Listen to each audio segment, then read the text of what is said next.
Hi all, welcome to our channel turning PSC. അപ്പം നമ്മൾ ഇന്ന് ഡിസ്കസ് ചെയ്യാനായിട്ട് പോകുന്നത് മറ്റൊരു ക്വസ്റ്റ്യൻ പേപ്പറാണ്.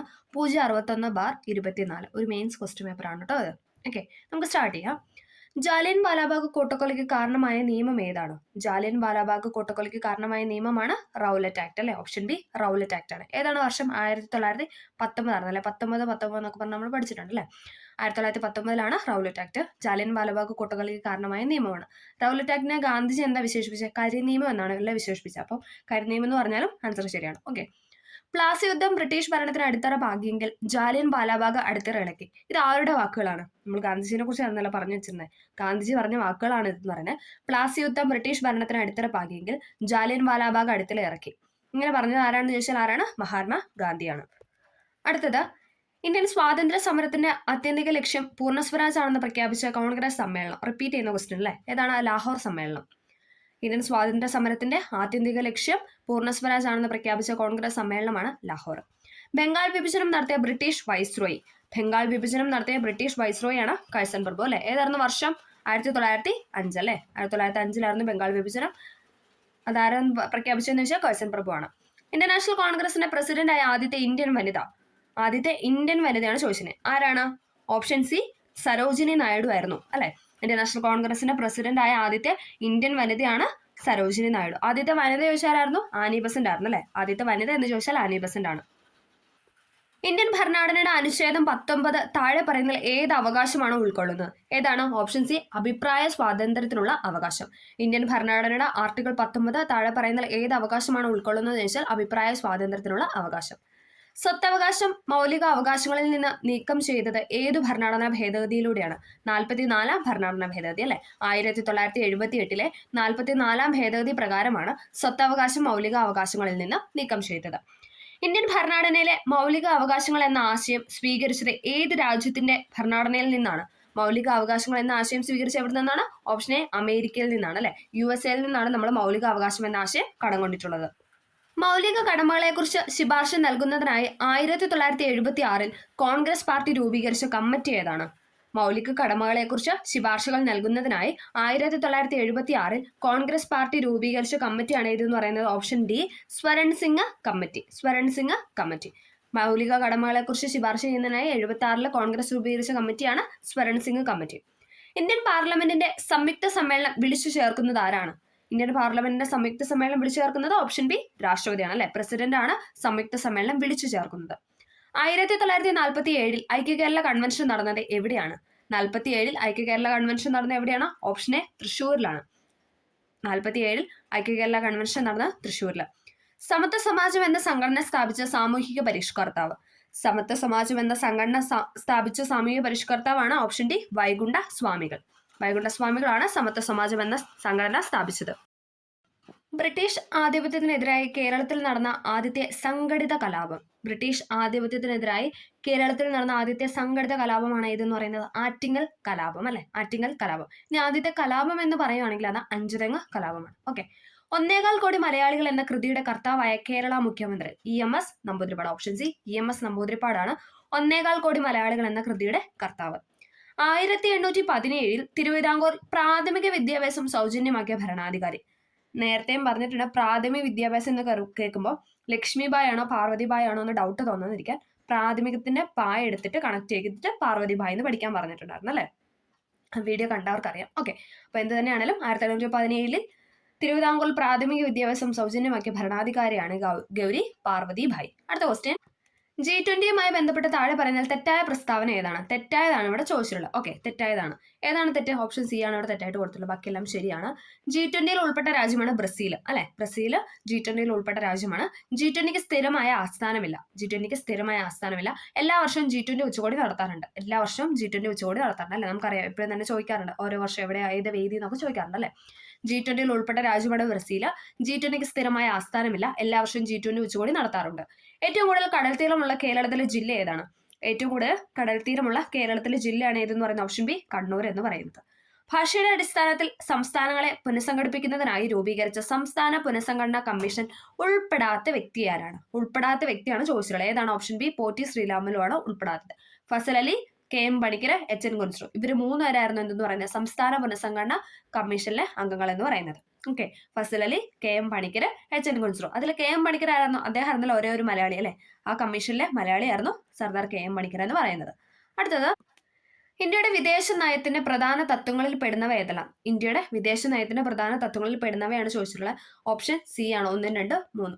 ചേരിചേരാ നയം, സമാധാനപരമായ സഹവർത്തിത്വം, ഐക്യരാഷ്ട്രസഭയിലുള്ള വിശ്വാസം. ഇതെല്ലാം SIT ഫാക്ട് ആണ്. ചേരിചേരാ നയം, സമാധാനപരമായ സഹവർത്തിത്വം, ഐക്യരാഷ്ട്രസഭയിലുള്ള വിശ്വാസം. ഇത് മൂന്നും എന്താണ്? ഇന്ത്യയുടെ വിദേശ നയത്തിന്റെ പ്രധാന തത്വങ്ങളിൽ പെടുന്നവയാണ്. രണ്ടാം ലോക മഹായുദ്ധവുമായി ബന്ധപ്പെട്ട് രൂപീകരിച്ച സൈനിക സഖ്യമായ അച്ചുതണ്ട് ശക്തികളിൽ ഉൾപ്പെട്ട രാജ്യങ്ങൾ ഏതെല്ലാം എന്നാണ് ചോദിക്കുന്നത്. ഇത് SIT ഫാക്ട് ആണ്. ഏതാണ്? ഓപ്ഷൻ എ ആണ്. Germany, Italy, Japan. Germany, Italy, Japan ആണ് അച്ചുതണ്ട് ശക്തികളിൽ പെടുന്നത്. Germany, Italy, Japan. ഏത് രാജ്യത്താണ് നടപ്പിലാക്കിയ ദേശീയ ആസൂത്രണത്തിന്റെ മാതൃകയാണ് ഇന്ത്യൻ ആസൂത്രണ കമ്മീഷൻ സ്വീകരിച്ചത്? ഏതാണ്? ഓപ്ഷൻ എ സോവിയറ്റ് യൂണിയൻ അല്ലെ, അല്ലെങ്കിൽ റഷ്യ എന്നും തരാറുണ്ട്, സോവിയറ്റ് യൂണിയൻ എന്നും തരാറുണ്ട്. USSR, റഷ്യ, സോവിയറ്റ് യൂണിയൻ എന്നൊക്കെ പറയുന്ന ഒരു രാജ്യം തന്നെയാണ്. ഏത് രാജ്യത്ത് നടപ്പിലാക്കിയ ദേശീയ ആസൂത്രണത്തിന്റെ മാതൃകയാണെന്ന് ചോദിച്ചാൽ ഏതാണ്? സോവിയറ്റ് യൂണിയൻ ആണ്. Okay, missile man of India എന്ന് വിശേഷിപ്പിക്കുന്ന ആരാണ്? എല്ലാവർക്കും അറിയാം അല്ലെ, ഡോക്ടർ APJ അബ്ദുൽ കലാം ആണ്. APJ അബ്ദുൽ കലാം സാറിനാണ് മിസൈൽ മാൻ ഓഫ് ഇന്ത്യ എന്ന് പറയുന്നത്. കാലുകൾ കൊണ്ട് വാഹനം ഓടിക്കുന്നതിന് ലൈസൻസ് ലഭിച്ച ഏഷ്യയിലെ ആദ്യത്തെ വനിത ഏതാണ്? ഏതാണ്? Option B Jilumol Mariet Thomas ആണ്. Option B Jilumol Mariet Thomas ആണ് കാലുകൾ കൊണ്ട് വാഹനം ഓടിക്കുന്നതിന് ലൈസൻസ് ലഭിച്ച ഏഷ്യയിലെ ആദ്യത്തെ വനിത. 2023 ഏഷ്യ കപ്പ് ക്രിക്കറ്റ് ടൂർണമെന്റിൽ ഫൈനലിൽ ഇന്ത്യ പരാജയപ്പെടുത്തിയ ഏത് രാജ്യത്തെ ടീമിനാണെന്നാണ് ചോദിച്ചിട്ടുള്ളത്. ഏതാണ്? ഓപ്ഷൻ ബി ശ്രീലങ്കനെയാണ്. 2023 ഏഷ്യ കപ്പ് ക്രിക്കറ്റ് ടൂർണമെന്റിന്റെ ഫൈനലിൽ ഇന്ത്യ പരാജയപ്പെടുത്തിയത് ശ്രീലങ്കനെയാണ്. വലിപ്പത്തിൽ ലോകരാജ്യങ്ങളിൽ ഇന്ത്യയുടെ സ്ഥാനം എത്രയാണ്? ഏതാണ്? ഓപ്ഷൻ സി 7ാം സ്ഥാനമാണ് അല്ലെ. വലിപ്പത്തിൽ ലോകരാജ്യങ്ങളിൽ ഇന്ത്യയുടെ സ്ഥാനം 7ാമതാണ്. കേരള മത്സ്യബന്ധന വകുപ്പ് ഇപ്പോൾ കൈകാര്യം ചെയ്യുന്ന മന്ത്രിയുടെ പേരാണ്? ഏതാണ്? ഓപ്ഷൻ ഡി സജി ചെറിയാനാണ് അല്ലെ. നിലവിലെ സജി ചെറിയാനാണ് എന്തെന്നാണ് കേരള മത്സ്യബന്ധന വകുപ്പ് കൈകാര്യം ചെയ്യുന്നത്. കർണാടകയും തമിഴ്നാടുമായി ചേരുന്ന വയനാടിന്റെ അതിർത്തിയിൽ 2 ഭാഗങ്ങളായി ചിതറിക്കിടക്കുന്ന വന്യജീവി സങ്കേതത്തിന്റെ പേരേതാണ്? ഓപ്ഷൻ സി മുത്തങ്ങ വന്യജീവി സങ്കേതമാണ്. കർണാടകയും തമിഴ്നാടുമായി ചേരുന്ന വയനാടിന്റെ അതിർത്തിയിൽ 2 ഭാഗങ്ങളിലായി ചിതറിക്കിടക്കുന്ന വന്യജീവി സങ്കേതത്തിന്റെ പേരാണ് മുത്തങ്ങ വന്യജീവി സങ്കേതം.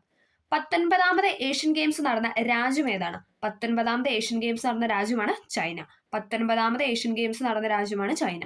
കേരളത്തിലെ ഏറ്റവും നീളം കൂടിയ നദി ഏതാണ്? കേരളത്തിലെ ഏറ്റവും നീളം കൂടിയ നദിയാണ് പെരിയാർ. കേരളത്തിലെ ഏറ്റവും നീളം കൂടിയ നദിയാണ് പെരിയാർ. ഇന്ത്യയുടെ ദാനിപുര എന്നറിയപ്പെടുന്ന ഭൂപ്രദേശം. ഇന്ത്യയുടെ ദാനിപുര എന്നറിയപ്പെടുന്ന ഭൂപ്രദേശമാണ് ഉത്തര മഹാസമതലം. ഇന്ത്യയുടെ ദാനിപുര എന്നറിയപ്പെടുന്ന ഭൂപ്രദേശമാണ് ഉത്തര മഹാസമതലം എന്ന് പറയുന്നത്.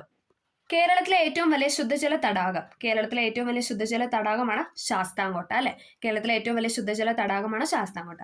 കടൽ തീരമുള്ള കേരളത്തിലെ ജില്ലകളുടെ എണ്ണം. കടൽ തീരമുള്ള കേരളത്തിലെ ജില്ലകളുടെ എണ്ണമാണ് ഏതെന്ന് പറയുന്നത്? ഓപ്ഷൻ എ 9 അല്ലെ. 9 ജില്ലകളാണ് ഉള്ളത്. ഇന്ത്യയിലെ ഏറ്റവും വലിയ പീഠഭൂമി ഏതാണ്? ഡെക്കാൻ പീഠഭൂമി അല്ലെ. ഓപ്ഷൻ സി ഡെക്കാൻ പീഠഭൂമിയാണ് ഇന്ത്യയിലെ ഏറ്റവും വലിയ പീഠഭൂമി എന്ന് പറയുന്നത്. പ്രസിദ്ധമായ ശബരിഗിരി ജലവൈദ്യുത പദ്ധതി ഏത് നദിയിലാണ്? ശബരിഗിരി ജലവൈദ്യുത പദ്ധതി പമ്പാ നദിയിലാണ്. ശബരിഗിരി ജലവൈദ്യുത പദ്ധതി പമ്പാ നദിയിലാണ്. ഇന്ത്യയുടെ തെക്കേ അറ്റമായി കണക്കാക്കുന്നത് താഴെ പറയുന്നവയിൽ ഏതാണെന്നാണ് ചോദിക്കുന്നത്. ഏതാണ്? ഓപ്ഷൻ സി ഇന്ദിര പോയിന്റ് ആണ് അല്ലെ. ഇന്ദിര പോയിന്റ് ആണ് തെക്കേ അറ്റം. ഇനി വടക്കേ അറ്റം ഏതാണ്? ഇന്ദിര കോളാണ്. വടക്കെന്ന് പറയുമ്പോൾ മുകളിലല്ലേ, തെക്ക് താഴെയല്ലേ. അപ്പൊ മുകളിൽ എന്താണ്? മുകളിലോട്ട് കോള് മുകളിലോട്ട് എന്നുള്ള തലസ്ഥാനത്തേക്കൊക്കെ നമ്മൾ കോൾ ചെയ്തു എന്നൊക്കെ പറയാറില്ലേ സിനിമയിലൊക്കെ. എന്ന് പറഞ്ഞാൽ ജസ്റ്റ് അങ്ങനെ നോക്കാം. ഇന്ദിര കോൾ എന്ന് പറഞ്ഞാൽ മുകളിൽ, ഇന്ദിര പോയിന്റ് ആണ് താഴെ. ഓക്കെ, കേരളത്തിലെ ഏറ്റവും ചെറിയ ജില്ല ഏതാണ്? കേരളത്തിലെ ഏറ്റവും ചെറിയ ജില്ലയാണ് ആലപ്പുഴ. എപ്പോഴും വലുതാണ് ചോദിക്കുന്നത് അല്ലെ. വലുതെന്ന് പറഞ്ഞാൽ ഇടുക്കിയാണ്, ചെറിയ ജില്ല ആലപ്പുഴ. നെഹ്റു ട്രോഫി വള്ളംകളി ഏത് കായലിലാണ് നടക്കുന്നത്? നെഹ്റു ട്രോഫി വള്ളംകളി നടക്കുന്ന ഏത് കായലിലാണ്? ഓപ്ഷൻ സി പുന്നമട കായലിലാണ്. പുന്നമട കായലിലാണ് നെഹ്റു ട്രോഫി വള്ളംകളി നടക്കുന്നത്. കേരളത്തിലെ ഗ്രാമപഞ്ചായത്തുകളുടെ എണ്ണം. കേരളത്തിലെ ഗ്രാമപഞ്ചായത്തുകളുടെ എണ്ണം എന്ന് പറയുന്നത് 941 ആണ്. 941 ഗ്രാമപഞ്ചായത്താണ് കേരളത്തിലുള്ളത്. 941. കേരളത്തിലെ ഹൈക്കോടതിയിൽ ഇപ്പോഴത്തെ ചീഫ് ജസ്റ്റിസ്. ഇതിന് ഉത്തരപ്രകാരം AJ ദേശായിരുന്നു. അദ്ദേഹം മാറിയിട്ടുണ്ട്. ഇപ്പൊ ആരാണ്? നിതിൻ മധുകർ ജംദാർ ആണ് അല്ലെ. നിതിൻ മധുകർ ജംദാർ ആണ് നിലവിലെ ചീഫ് ജസ്റ്റിസ് എന്ന് പറയുന്നത്. പശ്ചിമഘട്ടത്തിലെ സംരക്ഷിത വനപ്രദേശമായ പാലക്കാട് ജില്ലയിൽ സ്ഥിതി ചെയ്യുന്ന പ്രസിദ്ധമായ ദേശീയോദ്യാനം ഏതാണ്? പശ്ചിമഘട്ടത്തിലെ സംരക്ഷിത വനപ്രദേശമായ പാലക്കാട് ജില്ലയിൽ സ്ഥിതി ചെയ്യുന്ന പ്രസിദ്ധമായ ദേശീയോദ്യാനമാണ് ഏതെന്ന് പറയുന്ന ഓപ്ഷൻ ബി സൈലന്റ് വാലി അല്ലെ. സൈലന്റ് വാലിയാണ്. ഓക്കെ, ഇന്ത്യയിൽ ഏറ്റവും കൂടുതൽ മഴ ലഭിക്കുന്ന പ്രദേശമായ ചിറാപൂഞ്ചി സ്ഥിതി ചെയ്യുന്ന ഏത് സംസ്ഥാനത്തിലാണ്? ഓപ്ഷൻ സി മേഘാലയയിലാണ്. ചിറാപൂഞ്ചി സ്ഥിതി ചെയ്യുന്നത് മേഘാലയയിലാണ്. കേരളം ആദ്യമായി സന്തോഷ് ട്രോഫി കിരീടം നേടുന്നത് ഏത് വർഷത്തിലാണ്? കേരളം ആദ്യമായി സന്തോഷ് ട്രോഫി കിരീടം നേടുന്നത് 1973 1973 കേരളം ആദ്യമായിട്ട് സന്തോഷ് ട്രോഫി കിരീടം നേടുന്നത്. 1973. ഇന്ത്യയുടെ 14ാമത് ഉപരാഷ്ട്രപതി ആരാണ്? ഇന്ത്യയുടെ 14ാമത് ഉപരാഷ്ട്രപതിയാണ് ജഗദീപ് ധൻഖർ എന്ന് പറയുന്നത്. 14ാമത് ഉപരാഷ്ട്രപതി. ചന്ദ്രയാൻ മൂന്നിലൂടെ ഇന്ത്യൻ സ്പേസ് റിസർച്ച് ഓർഗനൈസേഷൻ വിക്ഷേപിച്ചവ അല്ലാത്ത ഏതൊക്കെയാണെന്ന് ചോദിക്കണം. ഏതാണ്? ഓപ്ഷൻ സി ഓർബിറ്റർ ആണ്. ബാക്കി എല്ലാം ഉണ്ട്. ലാൻഡർ ഉണ്ട്, റോവർ ഉണ്ട്, പ്രൊപ്പൻഷൻ മൊഡ്യൂൾ ഉണ്ട്. ഓക്കെ, ലാൻഡറിന്റെ പേരെന്തായിരുന്നു? ലാൻഡറിന്റെ പേരെന്ന് പറഞ്ഞേ വിക്രമാണ് ലാൻഡറിന്റെ പേര്. റോവറിന്റെ പേരെന്താ? പ്രഗ്യാൻ അല്ലെ, എപ്പോഴും ചോദിക്കുന്നതാണ്. വിക്രമാണ് ലാൻഡറിന്റെ പേര്. റോവർ എന്ന് പറഞ്ഞ ഏതാണ്? പ്രഗ്യാനാണ്. പിന്നെ പ്രൊപ്പൽഷൻ മൊഡ്യൂൾ. ഇത് മൂന്നുമാണ് ചന്ദ്രയാൻ മൂന്നിലൂടെ ISRO വിക്ഷേപിച്ചവ. അടുത്തത് താഴെ പറയുന്ന അമൃത ഷെർഗിലിന്റെ ചിത്രം ഏതാണ്? അമൃത ഷെർഗിലിന്റെ ചിത്രമാണ് ഇതെന്നാണ് ഓപ്ഷൻ ഡി ഗ്രാമീണ ജീവിതം. ഗ്രാമീണ ചെണ്ടക്ക ഇത് ആരുടെ ആയിരുന്നു? ഈ ഓപ്ഷൻ എ തന്നിരിക്കുന്നത്. ഇത് SAT ഇത് രണ്ടും ഒരുമിച്ച് SAT തന്നിട്ടുള്ള ഒരു പാഠപുസ്തകത്തിലെ ഒരു ക്വസ്റ്റ്യൻ ആണ്. എന്താണ് ഗ്രാമീണ ചെണ്ടക്കാരൻ എന്ന് പറയുന്നത്? നന്ദലാൽ ബോസിന്റെ ആണ് അല്ലെ. ഗ്രാമീണ ജീവിതം എന്ന് പറയുന്നതാണ് അമൃത ഷെർഗിലിന്റെ. ഇനി ഗ്രാമീണ ചെണ്ടക്കാരൻ അത് ഓപ്ഷൻ എ ആയിട്ട് തന്നിട്ടുണ്ട്, നമുക്ക് പെട്ടെന്ന് മാറിപ്പോവും. ഗ്രാമീണ ചെണ്ടക്കാരൻ എന്ന് പറയുന്നത് നന്ദലാൽ ബോസിന്റെ ആണ്. ഓക്കെ, നന്ദലാൽ ബോസിന്റെ ഗ്രാമീണ ചെണ്ടക്കാരൻ. ഗ്രാമീണ ജീവിതമാണെങ്കിൽ ഇത് അമൃത ഷെർഗിൽ.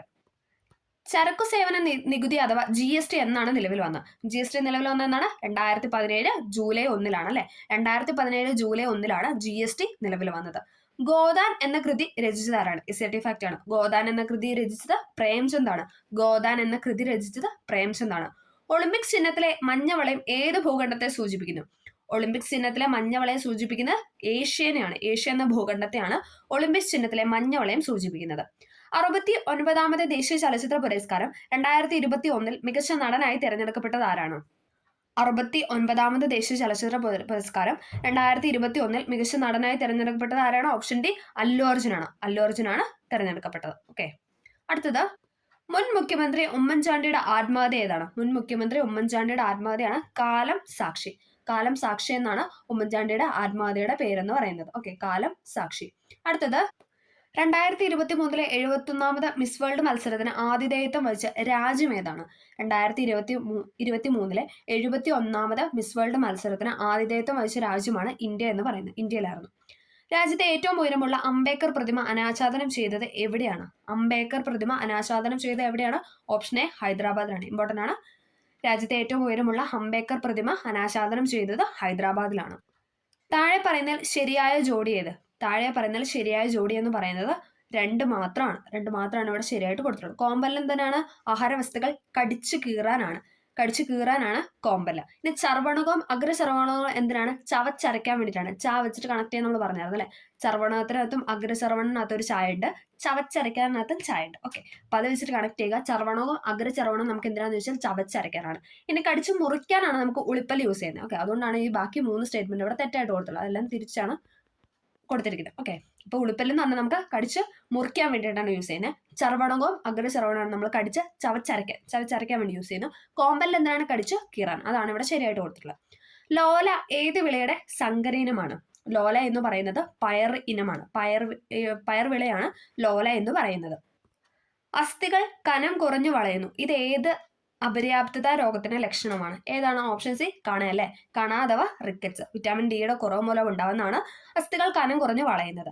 അത് ആ ഒരു രോഗത്തിന്റെ പേര്, ആ അപര്യാപ്ത രോഗത്തിന്റെ പേരാണ് എന്തെന്ന് പറയുന്നത്? കണ അഥവാ റിക്കറ്റ്സ് എന്ന് പറയുന്നത്. താഴെ പറയുന്ന പ്രസ്താവനകളിൽ ശരിയായത് ഏതാണ്? ശരിയായതാണ് ഇവിടെ ചോദിച്ചിട്ടുള്ളത്. ഓപ്ഷൻ ബി ആണ്. 2 മാത്രമാണ് ഇവിടെ ശരിയായിട്ട് കൊടുത്തിട്ടുള്ളൂ.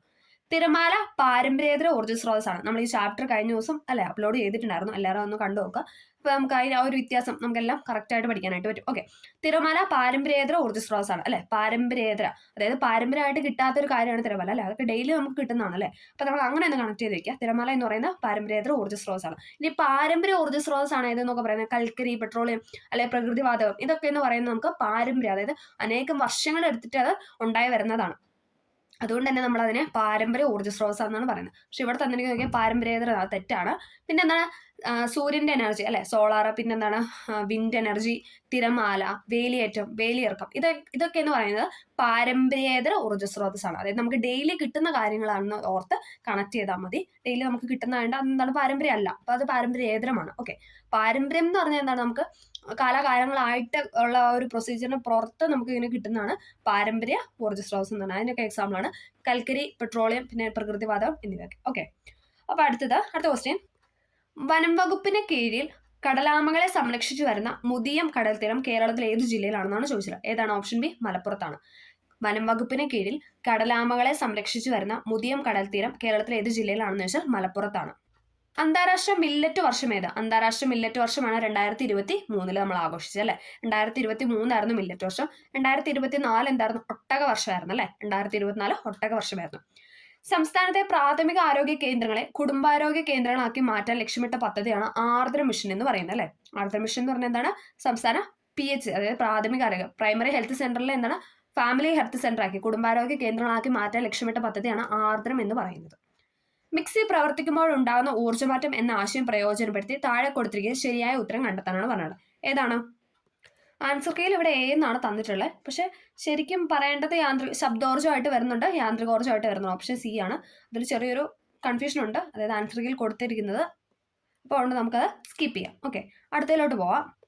മൈക്രോസ്കോപ്പ്, ടെലസ്കോപ്പ്, ക്യാമറ മുതലായ ഉപകരണങ്ങളിൽ ഉപയോഗിക്കുന്ന ലെൻസ് ഏതാണ്? Microscope, telescope, camera. ഇത് SCRT ഫാക്ട് ആണ്. മൈക്രോസ്കോപ്പ്, ടെലസ്കോപ്പ്, ക്യാമറ മുതലായ ഉപകരണങ്ങളിൽ ഉപയോഗിക്കുന്നതാണ് കോൺവെക്സ് ലെൻസ്. കോൺവെക്സ് ലെൻസ് ആണ് യൂസ് ചെയ്യുന്നത്. ഓക്കെ, കോൺവെക്സ് ലെൻസ് ആണ്. ദോലന ചലനത്തിന് ഉദാഹരണം അല്ലാത്തത് ഏതാണെന്നാണ് ചോദിക്കുന്നത്. ഏതാണ്? അല്ലാത്തതാണ് ഇവിടെ ചോദിച്ചിട്ടുള്ളത്. ഏതാണ്? ഓപ്ഷൻ D ആണ്. ജയന്റ് വീലിന്റെ ചലനം എന്ന് പറയുന്നത് ദോലനത്തിന് ഉദാഹരണമല്ല. ക്ലോക്കിലെ പെൻഡുലത്തിന്റെ ചലനം, ഊഞ്ഞാലിന്റെ ചലനം, മീട്ടുമ്പോൾ വീണക്കമ്പിയുടെ ചലനം, ഇതെല്ലാം എന്താണ്? ദോലനാണ്. വൈബ്രേഷൻ പോലെ, അതായത് അങ്ങോട്ടും ഇങ്ങോട്ടും ഒരേ ഇതിൽ നിന്ന് 2 പോയിന്റിലോട്ടും മാത്രമായിട്ട് ചലനം നടത്തുന്നതാണ് ദോലനം. അല്ല, ഊഞ്ഞാലൊക്കെ അങ്ങനെയല്ലേ? ക്ലോക്കിലെ പെൻഡുലം എല്ലാം ഒരു പോയിന്റിൽ നിന്ന് അങ്ങോട്ടും ഇങ്ങോട്ടും പോകുന്നു. ഓക്കെ, കൂട്ടത്തിൽ പെടാത്തത് ഏതാണ്? 63ാമത്തെ ക്വസ്റ്റൻ ആണ്. കൂട്ടത്തിൽ പെടാത്തത് ടൈറ്റാനിയം ആണ്. Okay, titanium. അടുത്തത്, ഐസ് ചൂടാകുമ്പോൾ ജലമായി മാറുന്ന പ്രക്രിയയ്ക്ക് അനുയോജ്യമായത് കണ്ടെത്തുക. ഐസ് ചൂടാകുമ്പോൾ ജലമായി മാറുന്ന പ്രക്രിയയ്ക്ക് അനുയോജ്യമായത് ഏതാണ്? ഓപ്ഷൻ C ആണ്. ഇതെല്ലാം ശരിയാണ് കേട്ടോ. ഇവിടെ കൊടുത്തിരിക്കുന്നത് 1, 2, 3 3 സ്റ്റേറ്റ്മെന്റ് ആണ് ഇവിടെ ശരിയായിട്ട് കൊടുത്തത്. 1, 2, 3. ഓക്കെ. കണികകളുടെ ഊർജ്ജം കൂടുന്നു, കണികകൾ തമ്മിലുള്ള അകലം കൂടുന്നു, കണികൾ തമ്മിലുള്ള ആകർഷണം കുറയും. എന്തൊക്കെയാണ്? കണികകളുടെ ഊർജ്ജം കൂടുന്നു, കണികകൾ തമ്മിലുള്ള അകലം കൂടുന്നു, കണികൾ തമ്മിലുള്ള ആകർഷണം കുറയുന്നു. ഇതാണ് ഐസ് ചൂടാകുമ്പോൾ ജലമായി മാറുന്ന പ്രക്രിയയ്ക്ക് അനുയോജ്യമായ സ്റ്റേറ്റ്മെന്റ് എന്ന് പറയുന്നത്. ലോകത്തിലെ ഏറ്റവും വലിയ പരീക്ഷണാത്മക ന്യൂക്ലിയർ ഫ്യൂഷൻ റിയാക്ടറായ JT60SA ഔദ്യോഗികമായി പ്രവർത്തനം ആരംഭിച്ചത് എവിടെയെന്നാണ് ചോദിക്കുന്നത്. കറണ്ട് അഫയർ ആണ്. Option B ജപ്പാനിലാണ്. ലോകത്തിലെ ഏറ്റവും വലിയ പരീക്ഷണാത്മക ന്യൂക്ലിയർ ഫ്യൂഷൻ റിയാക്ടറായ JT60SA ഔദ്യോഗികമായ പ്രവർത്തനം ആരംഭിച്ചത് ജപ്പാനിലാണ്.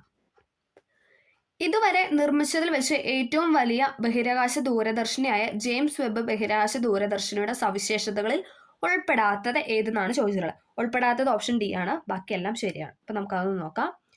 ഹബിൾ ദൂരദർശിനിയുടെ പരിധിയേക്കാൾ 100 മടങ്ങ് മങ്ങിയ വസ്തുക്കളെ നിരീക്ഷിക്കാനായിട്ട് കഴിയും. ഉപഗ്രഹങ്ങൾ, ഗ്രഹങ്ങൾ, ചിഹ്നഗ്രഹങ്ങൾ, ധൂമകേതുക്കൾ എന്നിവയെ പരിശോധിക്കാനായിട്ട് കഴിയും. താരാപഥങ്ങളുടെ രൂപീകരണം പഠിക്കുകയും നിരീക്ഷിക്കുകയും ചെയ്യുന്നു. അപ്പൊ നമ്മൾ പറഞ്ഞ എന്താണ്? ഇതുവരെ നിർമ്മിച്ചതിൽ വെച്ച് ഏറ്റവും വലിയ ബഹിരാകാശ ദൂരദർശിനിയായ ജെയിംസ് വെബിനെ കുറിച്ചായിരുന്നു. ഹബിൾ ദൂരദർശിനിയുടെ പരിധികൾ 100 മടങ്ങ് മങ്ങിയ വസ്തുക്കളെ നിരീക്ഷിക്കാനായിട്ട് കഴിയുമെന്നാണ് പറയുന്നത്. ഉപഗ്രഹങ്ങള്, ഗ്രഹങ്ങള്, ചിഹ്നഗ്രഹങ്ങള്, ധൂമകേതുക്കൾ എന്നിവയെ പരിശോധിക്കാനായിട്ട് കഴിയും. താരാപഥങ്ങളുടെ രൂപീകരണം പഠിക്കുകയും നിരീക്ഷിക്കുകയും ചെയ്യുന്നു എന്നാണ് പറയുന്നത്. ഒറ്റപ്പെട്ടത് കണ്ടെത്താനാണ് അടുത്ത ക്വസ്റ്റ്യൻ. ഏതാണ്? ഓപ്ഷൻ B ചിക്കൻ ബോക്സ് ആണ്. Option B chicken box. ബാക്കിയെല്ലാം എന്താണ്? ക്ഷയം, എലിപ്പന, ഡിഫ്തീരിയ ഇതെല്ലാം ബാക്ടീരിയ രോഗമാണ്. B എന്ന് പറയുന്നത് എന്താണ്? വൈറസ് രോഗമാണ്. അപ്പോൾ അതാണ് ഇവിടെ ഒറ്റപ്പെട്ട് കൊടുത്തിരിക്കുന്നത്. ക്ഷയം, എലിപ്പനി, ഡിഫ്തീരിയ എന്താണ്? ബാക്ടീരിയ രോഗമാണ്. നിപ്പ വൈറസിന്റെ പ്രകൃതിയാലുള്ള വാഹക ജീവി ഏതാണ്? എല്ലാവർക്കും അറിയാം അല്ലെ. ഏതാണ്? ഓപ്ഷൻ A വവ്വാലാണ് അല്ലെ. നിപ്പ വൈറസിന്റെ വാഹക ജീവിയാണ് വവ്വാൽ എന്ന് പറയുന്നത്. ഇൻസുലിന്റെ ഉൽപാദനം നടക്കാത്തത് മൂലമോ ഉൽപ്പാദിക്കപ്പെടുന്ന ഇൻസുലിൻ പ്രവർത്തിക്കാത്തത് മൂലമോ ഉണ്ടാകുന്ന രോഗാവസ്ഥയുടെ പേരെന്താണ്? ഏതാണ്? ഓപ്ഷൻ C ആണ് അല്ലെ. ഡയബറ്റിസ് മെലിറ്റസ് ആണ്. ഡയബറ്റിസ് മെലിറ്റസ് ആണ്. ഓക്കെ. ഇൻസുലിന്റെ ഉൽപാദനം നടക്കാത്തത് മൂലമോ ഉൽപ്പാദിപ്പിക്കപ്പെടുന്ന ഇൻസുലിൻ പ്രവർത്തിക്കാത്തത് മൂലമോ ഉണ്ടാകുന്ന രോഗാവസ്ഥയാണ് ഡയബറ്റിസ് മെലിറ്റസ് അല്ലെ. പ്രമേഹം എന്നൊക്കെ പറയാം. രക്തത്തിലെ ഹീമോഗ്ലോബിന്റെ ഉൽപാദനത്തിന് സഹായിക്കുന്ന മൂലകമാണ് ഏതെന്ന് പറയുന്നത്? ഓപ്ഷൻ C ഇരുമ്പ് അല്ലെ. രക്തത്തിലെ ഹീമോഗ്ലോബിന്റെ ഉൽപാദനത്തിന് സഹായിക്കുന്ന മൂലകമാണ് ഇരുമ്പ്. രക്തസമ്മർദ്ദം അളക്കാൻ ഉപയോഗിക്കുന്ന ഉപകരണത്തിന്റെ പേര് ഏതാണ്? എല്ലാവർക്കും അറിയാലോ. Option A sphygmomanometer. രക്തസമ്മർദ്ദം BP അല്ലെ, ബ്ലഡ് പ്രഷർ അളക്കാൻ ഉപയോഗിക്കുന്ന ഉപകരണത്തിന്റെ പേരാണ് സ്പിഗ്മോ മാനോമീറ്റർ എന്ന് പറയുന്നത്. രക്തത്തിൽ കൊഴുപ്പിന്റെ അളവ് കൂടിയാൽ ഉണ്ടാകാൻ സാധ്യത ഇല്ലാത്ത അവസ്ഥ ഏതെന്നാണ് ചോദിക്കുന്നത്. ഇല്ലാത്ത അവസ്ഥ, സാധ്യത ഇല്ലാത്ത അവസ്ഥയാണ് ചോദിച്ചിട്ടുള്ളത്. ഏതാണ്? Option D പ്രമേഹമാണ്. കൊഴുപ്പ് കൂടിക്കഴിഞ്ഞാൽ പ്രമേഹം ഉണ്ടാവില്ല അല്ലെ. അതിറോസ്ക്ലറോസിസ്, ഹൃദയാഘാതം, പക്ഷാഘാതം ഇത് മൂന്നും എന്താണ്? നമുക്ക് ഫാറ്റ് കൂടിയ രക്തത്തിൽ കൊഴുപ്പിന്റെ അളവ് കൂടിക്കഴിഞ്ഞാൽ ഉണ്ടാകാൻ സാധ്യതയുള്ള എന്താണ് അവസ്ഥകളാണ് അതിറോസ്ക്ലറോസിസ്, പക്ഷാഘാതം, ഹൃദയാഘാതം. ഓക്കെ. എയ്ഡ്സ് രോഗത്തിന് കാരണമായ HIV ഏത് രക്തകോശങ്ങളെയാണ് ബാധിക്കുന്നത്? ഏതാണ്? ഓപ്ഷൻ സി ലിംഫോസൈറ്റിനാണ് അല്ലേ, നമ്മുടെ പ്രതിരോധ വ്യവസ്ഥയെ ലിംഫോസൈറ്റിനാണ് ബാധിക്കുന്നത്. എയ്ഡ്സ് രോഗത്തിന് കാരണമായ HIV ഏത് രക്തകോശങ്ങളാണ് ബാധിക്കുന്നത് വെച്ചാൽ ലിംഫോസൈറ്റിനാണ്. സ്കൂൾ വിദ്യാർത്ഥികൾക്ക് അയൺ ഫോളിക് ആസിഡ് ഗുളിക വിതരണം ചെയ്യുന്ന സർക്കാർ പദ്ധതിയുടെ പേരെന്താണ്? ഏതാണ്? ഓപ്ഷൻ എ WIFS ആണ്. WIFS എന്ന് പറഞ്ഞാൽ എന്താണ്? Weekly iron folic acid supplementation ആണ്. Weekly iron folic acid supplementation അല്ലേ, നമുക്കൊക്കെ കിട്ടിയിട്ടല്ലേ, സ്കൂൾ കാലഘട്ടത്തിലൊക്കെ നമുക്ക് അങ്ങനെ കിട്ടിയിട്ടുണ്ട്. ഓക്കെ, അടുത്തത് കുട്ടികളിൽ ഒളിഞ്ഞിരിക്കുന്ന കുഷ്ഠരോഗ ലക്ഷണങ്ങൾ കണ്ടെത്താൻ കേരള സർക്കാർ ആവിഷ്കരിച്ച പദ്ധതിയുടെ പേര്. കുട്ടികളിൽ ഒളിഞ്ഞിരിക്കുന്ന കുഷ്ഠരോഗ ലക്ഷണങ്ങൾ കണ്ടെത്താൻ കേരള സർക്കാർ ആവിഷ്കരിച്ച പദ്ധതിയുടെ പേരാണ് ഏതെന്ന് പറയുന്നത്? Option D Balamitra. കുട്ടികളിൽ ഒളിഞ്ഞിരിക്കുന്ന കുഷ്ഠരോഗ ലക്ഷണങ്ങൾ കണ്ടെത്താൻ കേരള സർക്കാർ ആരംഭിച്ച പദ്ധതിയാണ് ബാലമിത്ര. താഴെ പറയുന്ന ഏത് മാർഗത്തിലൂടെ എയ്ഡ്സ് പകരില്ല എന്ന്, ഇതേപോലെ തന്നെ നമുക്ക് SIT ടെക്സ്റ്റ് തന്നിട്ടാണ്. താഴെ പറയുന്ന ഏത് മാർഗത്തിലൂടെ എയ്ഡ്സ് രോഗം പകരുന്നില്ല എന്ന് ചോദിച്ചാൽ ഏതാണ്? ഓപ്ഷൻ സി കൊതുക്, ഈച്ച തുടങ്ങിയ ജീവികളിലൂടെ എന്താണ്? പകരില്ല. ഇനി എന്താണ്? ലൈംഗിക ബന്ധത്തിലൂടെ അമ്മയിൽ നിന്ന് കുഞ്ഞിലേക്ക് സിറിഞ്ച്, സൂചി എന്നിവയിലൂടെയൊക്കെ എന്താണ്? ഈ രോഗം പകരും. ലൈംഗിക ബന്ധത്തിലൂടെ അമ്മയിൽ നിന്ന് കുഞ്ഞിലേക്ക് സിറിഞ്ച്, സൂചി എന്നിവയിലൂടെയൊക്കെ എന്താണ്? എയ്ഡ്സ് രോഗം പകരുമെന്നാണ് പറയുന്നത്. സിയാച്ചിനിൽ ആദ്യമായി നിയമിതയായ വനിതാ മെഡിക്കൽ ഓഫീസറുടെ പേര് ആരാണ്? ഓപ്ഷൻ എ ക്യാപ്റ്റൻ ഗീതിക കൗളാണ്. സിയാച്ചിനിൽ ആദ്യമായി നിയമിതയായ വനിതാ മെഡിക്കൽ ഓഫീസറിന്റെ പേരാണ് Geethika Kaul. National crime records ബ്യൂറോയുടെ റിപ്പോർട്ട് പ്രകാരം ഏറ്റവും സുരക്ഷിതമായ ഇന്ത്യൻ നഗരം എന്ന ബഹുമതി നേടിയ നഗരം ഏതാണ്? ഏതാണ്? ഓപ്ഷൻ ബി കൊൽക്കത്തയാണ്. നാഷണൽ ക്രൈം റെക്കോർഡ്സ് ബ്യൂറോയുടെ റിപ്പോർട്ട് പ്രകാരം ഏറ്റവും സുരക്ഷിതമായ ഇന്ത്യൻ നഗരം എന്ന ബഹുമതി നേടിയ നഗരമാണ് കൊൽക്കത്ത എന്ന് പറയുന്നത്. സംസ്ഥാന സർക്കാരിന് കീഴിലുള്ള ആദ്യത്തെ സ്പൈസസ് പാർക്ക് ആരംഭിച്ചത് എവിടെയാണ്? സംസ്ഥാന സർക്കാരിന് കീഴിലുള്ള ആദ്യത്തെ സ്പൈസസ് പാർക്ക് ആരംഭിച്ചത് തുടങ്ങനാടാണ്. Option D തുടങ്ങനാടാണ്. സംസ്ഥാന സർക്കാരിന് കീഴിലുള്ള ആദ്യത്തെ സ്പൈസസ് പാർക്ക് ആരംഭിച്ചത് തുടങ്ങനാടാണ്. ഓൺലൈൻ ഗെയിമുകൾക്ക് സർക്കാർ ഏർപ്പെടുത്തിയ നികുതി എത്ര ശതമാനമാണ്? ഏതാണ്? Option C 28%. ഓൺലൈൻ ഗെയിമുകൾക്ക് സർക്കാർ ഏർപ്പെടുത്തിയ നികുതി എത്ര ശതമാനമാണെന്ന് വെച്ചാൽ 28%. ഇമ്പോർട്ടൻ്റ് ആണ്. അപ്പം നമ്മൾ ഇന്ന് അവിടെ മറ്റൊരു 80 ക്വസ്റ്റ്യൻസ് ആണ് ഡിസ്കസ് ചെയ്തത് അല്ലേ. അത്യാവശ്യം എളുപ്പമുള്ള ഒരു ക്വസ്റ്റ്യൻ പേപ്പർ ആയിരുന്നു. കൂടുതലല്ലേ, കുറേ ബേസ് ആയിട്ടുള്ള കാര്യങ്ങളും പിന്നെ കുറച്ച് കറണ്ട് അഫയേഴ്സും ഒക്കെ നമുക്ക് കിട്ടി. അപ്പോൾ എല്ലാവർക്കും ഈ വീഡിയോ ഹെൽപ്ഫുൾ ആയെന്ന് വിചാരിക്കുന്നു. ഹെൽപ്ഫുൾ ആയെങ്കിൽ ഒന്ന് ലൈക്ക് ചെയ്ത് സബ്സ്ക്രൈബ് ചെയ്ത് സപ്പോർട്ട് ചെയ്യുക. എന്തെങ്കിലും ഡൗട്ട് ഉണ്ടെങ്കിൽ കമൻ്റ് ആയിട്ട് രേഖപ്പെടുത്താം. Okay, thank